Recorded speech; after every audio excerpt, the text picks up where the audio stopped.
Si mes vidéos te plaisent, abonne-toi sur ma chaîne et clique sur la petite cloche pour ne rien rater de mes prochaines vidéos. N'oublie pas de lâcher un petit pouce bleu et un commentaire, c'est bon pour mon référencement. Les tardigrades sont microscopiques et vivent dans des milieux variés et parfois très rudes, voire dans des conditions extrêmes, comme le froid, la chaleur et même le vide.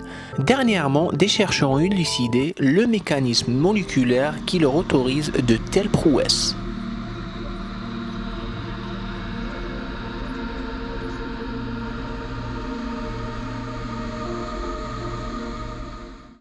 Il existe plus de 1200 espèces de tardigrades. C'est des invertébrés microscopiques qui mesurent moins d'1 millimètre, parfois surnommés oursons d'eau. Et certains vivent dans des conditions particulièrement rudes, comme des produits chimiques toxiques, des milieux anhydriques, des températures de moins 272 à 150 degrés Celsius, une pression jusqu'à 6000 atmosphères. Ils survivent aussi au rayonnement X et au vide spatial. Les chercheurs les qualifient d'extrémophiles. Une hyperrésistance d'autant plus énigmatique que des conditions aussi extrêmes n'existent pas dans la nature.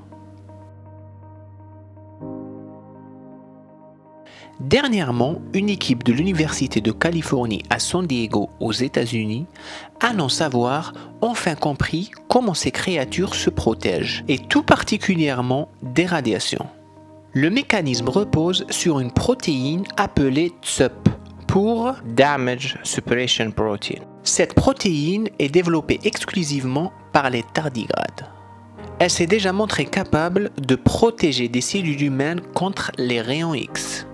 Une analyse biochimique a montré que le TSUP a tendance à se relier à la chromatine, une substance contenant le matériel génétique dans le noyau cellulaire.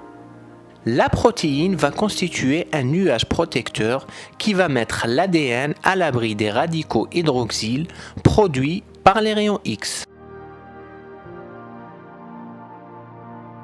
Les chercheurs précisent qu'à la base, ce bouclier n'est pas originellement destiné à protéger des radiations. C'est le résultat d'une évolution au milieu dans lequel les tardigrades évoluent.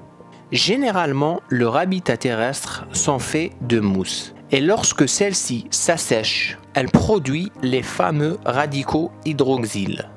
Pour contrer cela, les tardigrades ont développé ce mécanisme de survie. C'est-à-dire, en réaction à la déshydratation, leur métabolisme se met en pause. Les fonctions vitales sont suspendues. Des versions optimisées du TSUP devraient nous permettre de protéger l'ADN de nombreux types de cellules, commente James Kodonaga, chercheur à l'Université de Californie. De quoi imaginer améliorer de nombreuses applications, telles les thérapies cellulaires ou la production de produits pharmaceutiques dans des cellules en culture. On arrive déjà à la fin de la vidéo, j'espère qu'elle vous a plu, je vous dis à la prochaine les Culturetopiens.